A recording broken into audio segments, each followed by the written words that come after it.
मंजिल मिले न मिले ये तो मुकद्दर की बात है, हम कोशिश भी ना करें ये तो गलत बात है। इसलिए कोशिश करते रहें और आगे बढ़ते रहें। आप जान रहे हैं अभी लॉकडाउन का समय है और आप घर पे बैठकर मेहनत कर सकते हैं और थोड़ा सा हमारे साथ रहिए और हम आपको आपकी चैप्टर को कवर करने की कोशिश कर रहे हैं।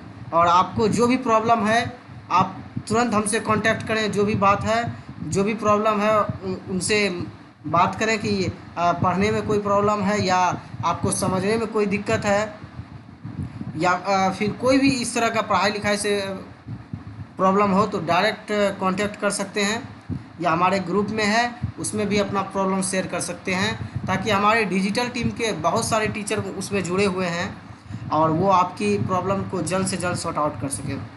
तो welcome to Gyandeep school dear student. Today I am going to teach you subject social science में टॉपिक है ज्योग्राफी का। चैप्टर 2 हो रहा है, फर्स्ट चैप्टर समाप्त हो चुका है।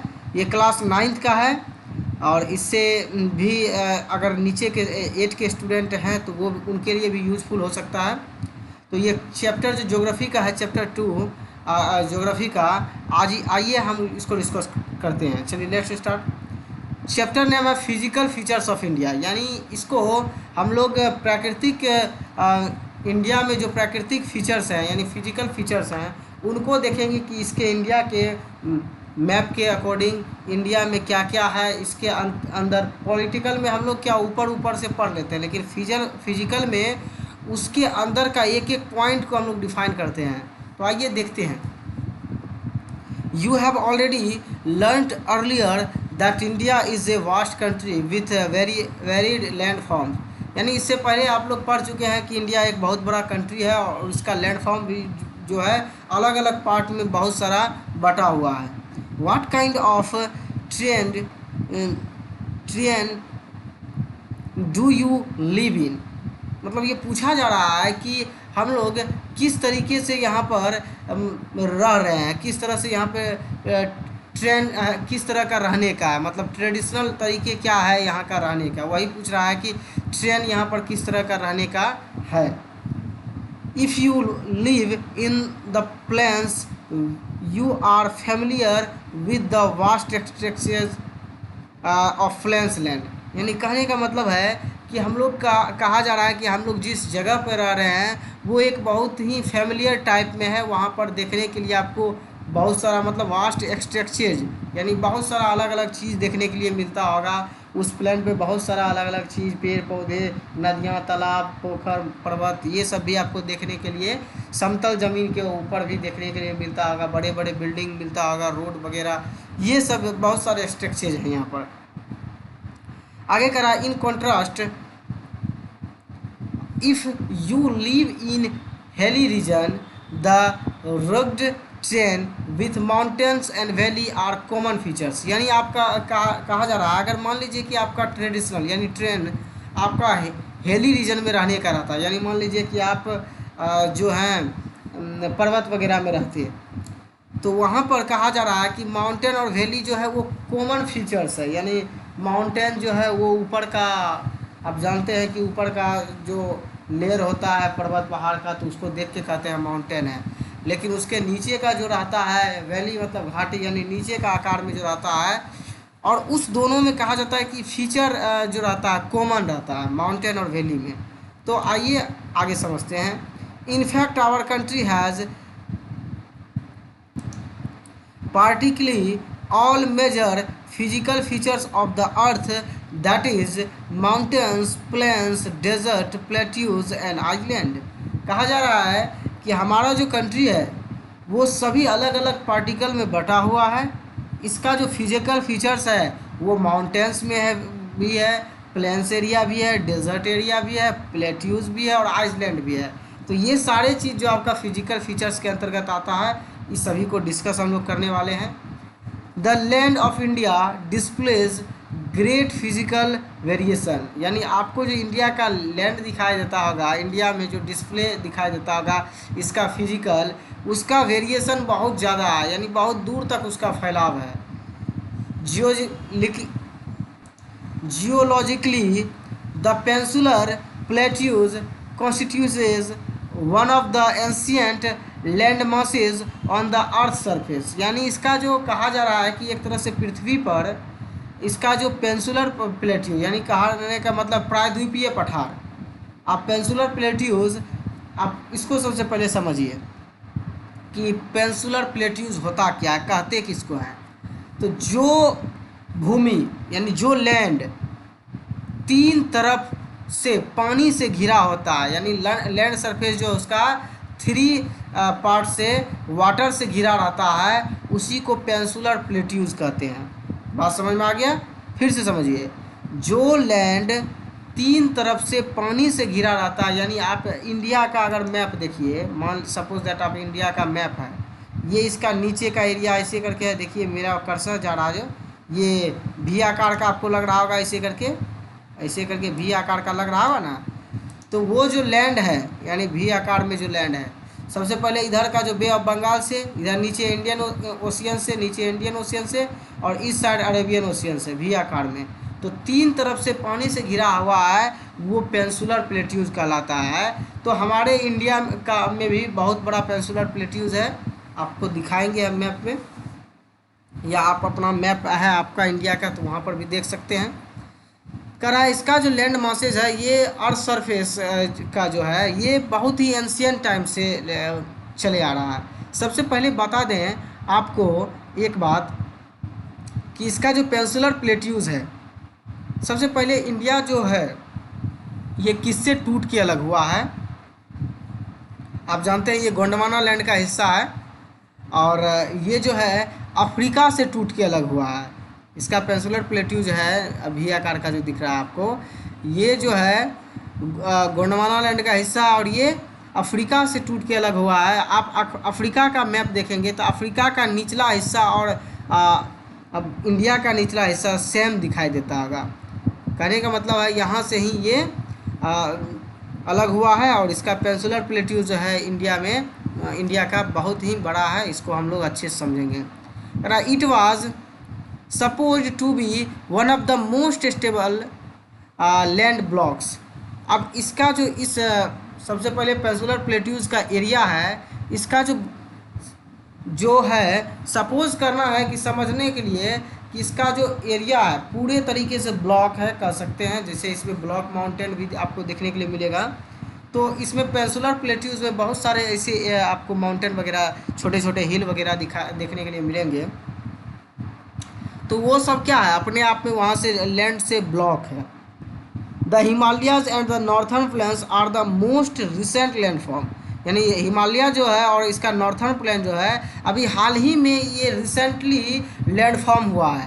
कहने का मतलब अभी ये बच्चा है। हिमालय जो है अभी पूरे वर्ल्ड में समझिए तो ये फोल्डेड माउंटेन है, हिमालय माउंटेन, ये अभी एक तरह से मान लीजिए बच्चा है। अगर ओल्डेस्ट माउंटेन की बात करें तो दुनिया में सबसे जो ओल्डेस्ट माउंटेन है वो अरावली माउंटेन है, जो कि आपका इंडिया में है, राजस्थान में है। तो अरावली माउंटेन कहा जाता है अपने युवा अवस्था में हिमालय से भी बहुत बड़ा था। तो समझिए कि अभी हिमालय जो है अभी तो वो टूट चुका है, अरावली, उसको रेसिडुअल माउंटेन कहते हैं, जो टूट के बिखर चुका है, ख़त्म हो चुका है। अभी भी वो फिर भी बहुत बड़ा है एक तरह से। तो लेकिन हिमालय से छोटा है अभी वर्तमान में हिमालय ही सबसे बड़ा है।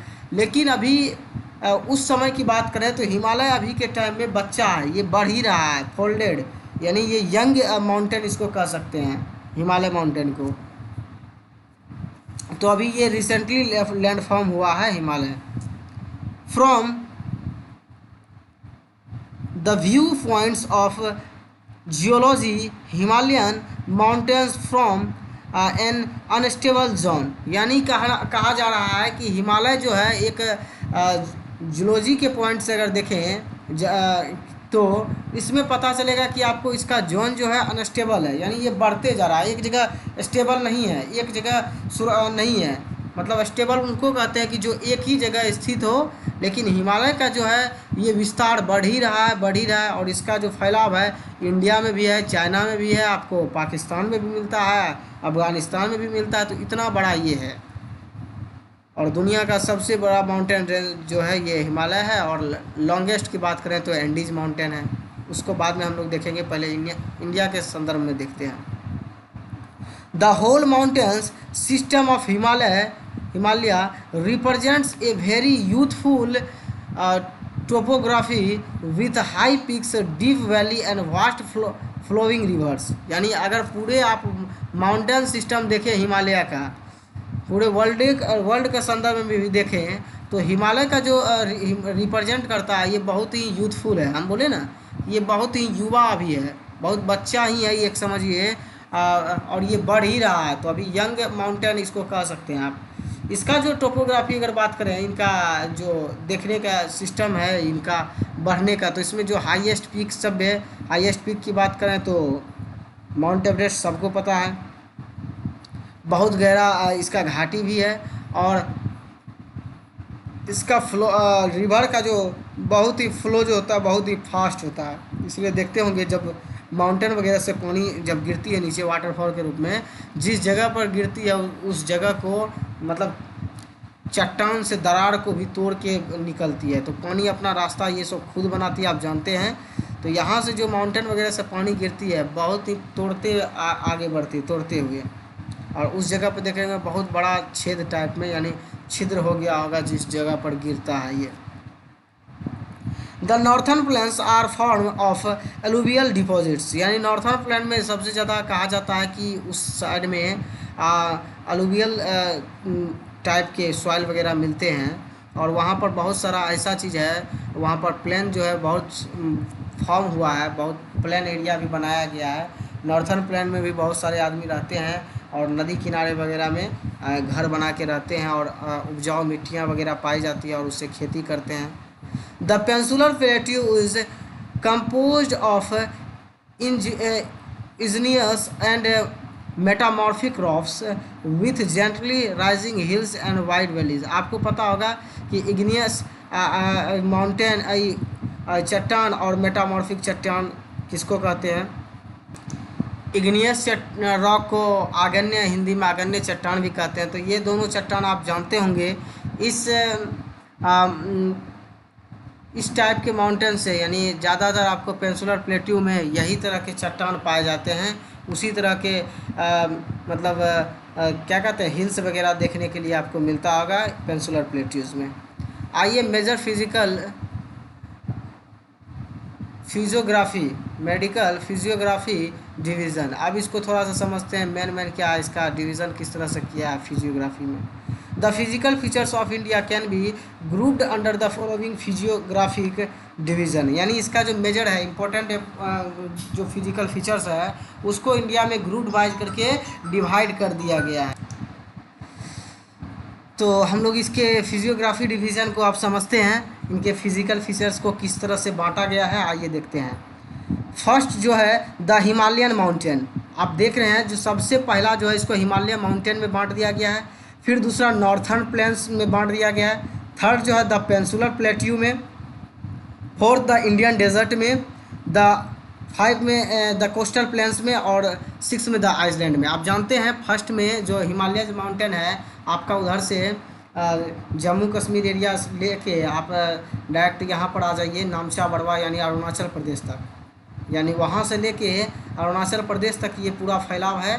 लगभग 2500 किलोमीटर में हिमालय माउंटेन का जो विस्तार है वो इस तरह से है, इस तरह से फैला हुआ है। यानी जम्मू कश्मीर से लेके अरुणाचल प्रदेश के नामचा बड़वा तक ये फैला हुआ है हिमालय माउंटेन 2500 किलोमीटर में, मतलब ऐसे प्लेन सरफेस में ये फैला हुआ है। हाइट तो इसका जानिए ना कि सबसे हाईएस्ट पीक है माउंट एवरेस्ट जो 8848 मीटर है, यानी 8848 मीटर, उसको याद रखेंगे। सेकेंड में कर रहा है नॉर्थर्न प्लेन्स, यानी उधर का जो जम्मू कश्मीर से एरिया का जो ज़्यादातर जो जम्मू कश्मीर तक गया है, जम्मू कश्मीर से लेकर अरुणाचल प्रदेश तक गया है, और कुछ भाग है पंजाब, ये हरियाणा, उत्तर प्रदेश, बिहार होते हुए इसका जो गया है प्लेन्स एरिया, वो नॉर्थर्न प्लेन का एरिया हो जाएगा। द पेंसुलर प्लेट्यू, आप जान रहे हैं पेंसुलर प्लेट्यू जो आपका गुजरात से लेके इस साइड में और यहाँ पर तमिलनाडु से होते हुए यहाँ पर वेस्ट बंगाल तक जो इसका एरिया गया है, इस तरह से भी आकार का बना है, वही आपका पेंसुलर प्लेट्यू। पेंसुलर प्लेट्यू आपको बता चुके हैं, जो 3 तरफ से पानी से घिरा हुआ है वो प्लेट्यू पेंसुलर प्लेट्यू। फोर्थ है द इंडियन डेजर्ट, यानी द इंडियन डेजर्ट जो है आपका फोर्थ नंबर पे है, और वो डेजर्ट एरिया है। और इंडियन डेजर्ट में सबसे आपको बड़ा जो थार डेजर्ट मिलता होगा, और डेजर्ट इसका थोड़ा लद्दाख साइड में है, लेकिन वो कोल्ड डेजर्ट है। और यहाँ पर थार डेजर्ट जो आपका वो हॉट डेजर्ट है। थार डेजर्ट का विस्तार ये अपना ये इंडिया से बाहर भी है, यानी यहाँ बात करें तो ये पाकिस्तान तक भी फैलाव है, यानी इसका कुछ हिस्सा गुजरात में भी है, और राजस्थान होते हुए ये कुछ हिस्सा पाकिस्तान में भी गया है। और कोस्टल प्लेन्स की बात करें, जो एरिया यानी जो स्टेट पानी से यानी समुद्र एरिया से सटा हुआ, उसी को यानी वी आकार में जो घाटी है ऐसे करके प्लेट्यू है, उसमें जो जितने 9 स्टेट आते हैं वो सब कोस्टल प्लेन्स में आते हैं। और द आइसलैंड यानी जो आपका बीच में जो चारों तरफ पानी से घिरा हुआ है, जो एरिया चारों बगल पानी से है, बीच में ही वो लैंड सरफेस है, उसको आइसलैंड कहते हैं। तो ये आपका इम्पोर्टेंट, आप इसको याद रखें। चलिए सबसे पहले जो आपका हिमालय माउंटेन पे थोड़ा सा डिस्कस करते हैं। The Himalayas geologically young and structurally fold mountains stress over the northern borders of India, यानी आप देख रहे होंगे हिमालय माउंटेन का किस तरह से विस्तार है, इसका स्ट्रक्चर कैसा है। और ये mountain northern border of India, यानी बॉर्डर्स इंडिया का नॉर्थ में सबसे नॉर्थर्न बॉर्डर है। तो वो जो एरिया जैसे जम्मू कश्मीर वगैरह जो है, और यहाँ से लेकर बिहार होते हुए ये सिक्किम होते हुए अरुणाचल प्रदेश तक गया है, उसका स्ट्रक्चर जो हिमालय माउंटेन का है। These mountains ranges run in a west east direction from the Indus to Brahmaputra, यानी इसका जो वेस्ट डायरेक्शन है, वेस्ट ईस्ट डायरेक्शन, उधर से इंडस और ब्रह्मपुत्रा रिवर निकलती है। कहने का मतलब ये दोनों का दोनों चाइना में है। वहाँ चोंगयुंग ग्लेशियर यानी वहीं पर है, मानसरोवर झील तिब्बत में, वहीं से ये निकलती है, आप इसको याद रखेंगे।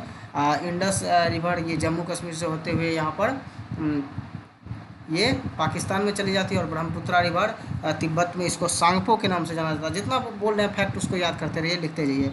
ब्रह्मपुत्रा को वहाँ पर सांगपो के नाम से तिब्बत में जाना जाता है। उसके बाद ये अरुणाचल प्रदेश होते हुए ये तब जाके वेस्ट ऑफ बंगाल में गिरती है। तो ये डायरेक्शन था इसका, अलग अलग वेस्ट में है एक डायरेक्शन और एक ईस्ट में डायरेक्शन है।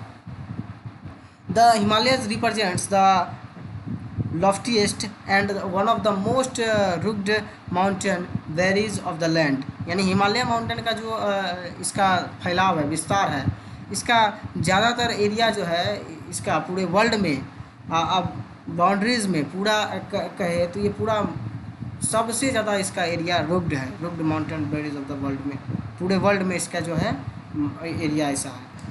कहने का मतलब है कि यहाँ पर जो आपको दिया गया है कि इसका rugged mountain barriers of the world है, यानी हिमालय का जो माउंटेन है, यानी हिमालय दुनिया के सबसे उबड़ खाबड़ में से एक है, यानी यहाँ पर उबड़ खाबड़ बाधाओं जैसा मिलता होगा, यानी इसका जो बाउंड्रीज है ज़्यादातर इसका जो हिस्सा है वो उबड़ खाबड़ ही मिलेगा आपको। इसलिए यहाँ पर दिया है कि most rugged mountain barriers of the world, इसका बैरियर जो पूरे वर्ल्ड में सबसे ऊबड़ खाबड़ है, इसका बाउंड्रीज। आगे समझते हैं। They form an arc which cover a distance of about 2400 kilometre, यानी इसका जो एरिया की बात कर रहा है, ये जो फैलाव है, यानी नॉर्थ से लेके जम्मू कश्मीर तक ईस्ट तक, तो 2400 किलोमीटर। हम आपको 2500 किलोमीटर बताएं, इसमें आपका 2400 किलोमीटर दिया है, अप्रॉक्सीमेटली दिया है, उसमें 2500 किलोमीटर दिया हुआ है, सही है। तो ये 2400 है, आप इसको ही याद रखें, नहीं तो आप इसको 2500 ही कर लें, ठीक है। चलिए 2500 किलोमीटर हो गया। Their width varies from 400 kilometre Kashmir to 150 kilometre in Arunachal Pradesh, यानी इसका जो फैलाव है, यानी जम्मू कश्मीर से लेकर अरुणाचल प्रदेश तक का इसका तो है 2500 किलोमीटर दूरी तक है, डिस्टेंस करता है। लेकिन वहाँ पर जो इसकी चौड़ाई है जम्मू कश्मीर के आसपास तक, ये इसका है 400 किलोमीटर कश्मीर के आसपास। लेकिन वहाँ से ये आगे बढ़ने के बाद अरुणाचल प्रदेश में इसकी चौड़ाई 150 किलोमीटर हो जाती है, यानी कम हो जाती है। अरुणाचल प्रदेश में आप देखते होंगे बहुत छोटा छोटा माउंटेन वगैरह है, नामचा बरवा ये सब, और बहुत सारे पर्वत हैं, गारो खासो जयंतिया मेघालय में है, ये सब में प्लेट्यू जैसा है, छोटा छोटा पठार है, उसकी चौड़ाई भी कम हो जाती है और उसकी हाइट भी कम हो जाती है। लेकिन यहाँ पर जो जम्मू कश्मीर में 400 किलोमीटर इसकी चौड़ाई लगभग है और इसकी हाइट भी वहाँ पर लगभग 6000 से ऊपर का ही माउंटेन आपको देखने के लिए मिलेगा हिमालय माउंटेन में। आगे कह रहा है the altitudinal variation the are greater in the eastern half than those in the western half, यानी इसका जो एल्टीट्यूडनल वेरिएशन है इसका बहुत बड़ा विस्तार है ईस्टर्न में और इसका हाफ हो जाता है वेस्टर्न में, यानी ईस्टर्न का जो हाफ हो जाता है ये वेस्टर्न साइड में।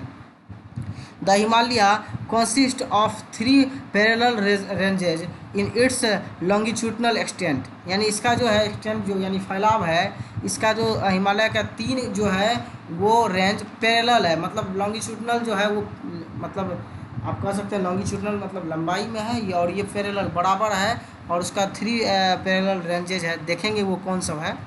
ए number of valleys lie between these ranges, और इसका जो है वैलीज दो कम से कम 2 रेंजेज के बीच में जो गैप होता है उसी को वैली कहते हैं, यानी 2 रेंज जो है माउंटेन का जो ये आपका उल्टा भी करके जो होता होगा ऐसे करके रेंज जो जाता है ऐसे करके, तो आप देखते होंगे कि 2 माउंटेन रेंज के बीच में जो ये एरिया नीचे वाला एरिया होता है, मान लीजिए ये ऐसे गया फिर ऐसे गया और यहाँ जो बीच में ऐसे करके जो बचा है बीच में वही वैली है। The northern most ranges is known as the great of inner Himalayas और द हिमाद्री, यानी जो इसका नॉर्थ में मोस्ट रेंजेज मतलब है यानी सबसे बड़ा जो माउंटेन रेंज है उसी को हम लोग ग्रेट या इनर हिमालयज या फिर हिमाद्री के नाम से जानते हैं। It is the most continuous range ranges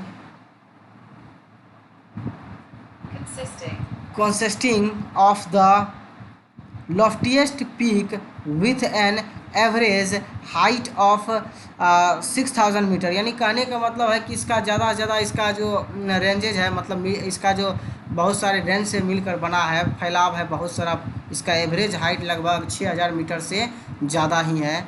it contents all prominent Himalayas peaks, और इसमें जो है सभी जो प्रमुख हिमालय माउंटेन का ही रेंज बताया गया है। इसमें सब इसमें जितना भी चोटी है सब प्रमुख हिमालय की ही चोटी है। अब आइए आपको मैप में दिखाते हैं जो इम्पोर्टेंट है। यहाँ से इसका नॉर्थर्न जो है विस्तार इस तरह से है, लास्ट में अरुणाचल प्रदेश तक गया है। आप देख रहे हैं अरुणाचल प्रदेश का कुछ हिस्सा आगे चल के यहाँ पर नंगा हिल्स नागालैंड तक भी गया है, मिजोरम हिल्स तक गया है, मिजो तक। तो आप समझ सकते हैं यहाँ से लेके इसकी दूरी जो है लगभग 2500 किलोमीटर में इसका फैलाव है, और इस साइड का जो है लगभग चौड़ाई 400 किलोमीटर तक है, और इधर आके सकरा हो जाती है और इधर 150 किलोमीटर इसकी चौड़ाई है। ठीक है, अब आपको जो है कुछ इम्पोर्टेंट जो है आपको दिखाते हैं। जैसे आपका जो है हम बताए थे ये हिमाद्री, ये आप समझिए पहले कि ये काराकोरम रेंज है, यहीं पर केटू है आपका, ये लद्दाख एरिया है, ये जास्कर रेंज है, ये शिवालिक रेंज है। ठीक है, अब यहाँ पर आपका है माउंट एवरेस्ट, आप देख रहे होंगे यहाँ पर आपका माउंट एवरेस्ट है, ये आपका सिक्किम में कंचनजंगा है, ये नेपाल में है माउंट एवरेस्ट, ये नंदा देवी उत्तराखंड में है। अब आइए हम आपको थोड़ा सा सम हाईएस्ट पीक जो है हिमालय का वो दिखाते हैं। माउंट एवरेस्ट इन नेपाल 8848, इतना इसका हाइट है। आप देखते हैं सबसे पहले मैप में माउंट एवरेस्ट, ये देख लिए नेपाल में है, इसकी हाइट भी देख लिए, कंट्री भी याद रखना है। दूसरा कंचनजंगा इंडिया में है, ये सिक्किम में है, 8598, 8598 मीटर जो है इसकी हाइट है। देखिए अब कहाँ है, ढूंढिए इसको। तो ये आपका कंचनजंगा है, सिक्किम में है, इसकी जो हाइट है 8598 मीटर है, याद रखेंगे इंडिया में। तीसरा जो है मकालू है, ये नेपाल में है, 8481। अब मकालू को ढूंढिए कहाँ है, तो आपका मकालू यहीं पर होना चाहिए। ये देखिए मकालू है, अभी आपको बताए थे कितना है इसका हाइट 8481, याद रखना। धौलागिरी नेपाल में है 8172, 8172 मीटर धौलागिरी। अब ढूंढिए, ये है आपका धौलागिरी, नेपाल में ही पड़ता है, ये 8172 मीटर इसकी हाइट है। अब आइए नेक्स्ट है नंगा पर्वत ये इंडिया में है, नंगा पर्वत। और ये आपका नंगा पर्वत जो है इंडिया में है। इसकी ऊंचाई की बात करें 8126 मीटर, यानी 8126 मीटर है। अब देखिए क्या था वो, नंदा देवी उत्तराखंड में है, याद रखेंगे। कामेत इंडिया में है, सॉरी नंदा देवी हो गया, ये नंगा पर्वत था, नंगा पर्वत नहीं हुआ, नंदा देवी हुआ। नंगा पर्वत ढूंढिए, नंगा पर्वत